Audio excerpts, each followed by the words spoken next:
Assalamualaikum warahmatullahi wabarakatuh. Alhamdulillahirabbil alamin wassalatu wassalamu ala asyrafil anbiya wal mursalin wa ala alihi washabihi ajmain.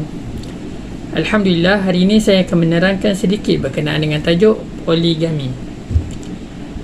Definisi poligami dari sudut bahasa ianya bermaksud menghimpunkan berbilang isteri pada satu masa.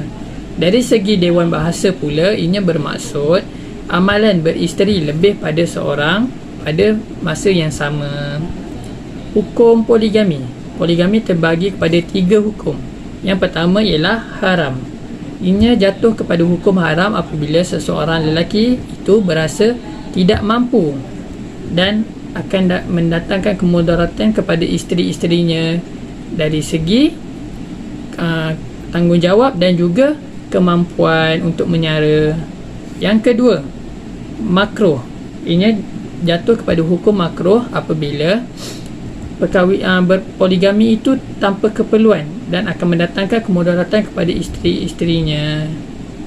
Dan yang ketiga ialah sunat. Poligami jatuh kepada hukum sunat apabila seseorang lelaki itu berpoligami untuk tujuan kebaikan dan kemaslahatan syarak. Poligami juga boleh dirujuk dalam enakmen Undang-Undang Keluarga Islam Negeri Kedah dalam seksyen yang ke-23. Saya dan juga rakan-rakan saya telah menjalankan 2 kes berkaitan dengan poligami. Yang pertama ialah poligami tanpa kebenaran mahkamah dan yang kedua ialah poligami tanpa pengetahuan isteri. Bismillahirrahmanirrahim. Antara faktor-faktor poligami, yang pertama, prosedur permohonan poligami yang ketat. Yang kedua, tidak mendapat kebenaran isteri. Yang ketiga, permohonan poligami ditolak. Yang keempat, isteri tidak setuju. Dan kelima, mendapat tentangan daripada ahli keluarga. Seterusnya, kesan-kesan berpoligami. Yang pertama, kesan kepada institusi keluarga. Yang kedua, kesan kepada pasangan. Yang ketiga, kesan kepada anak-anak.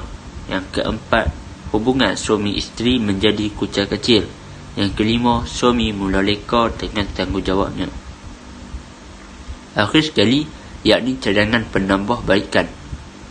Yang pertama, pihak pejabat agama perlu memainkan peranan penting dengan memasukkan elemen-elemen berkaitan poligami dalam kursus perkahwinan, seperti menerangkan maksud poligami, kesan-kesan yang akan berlaku jika berpoligami, dan bagaimana cara kita hendak berlaku adil dan bertanggungjawab kepada isteri-isteri.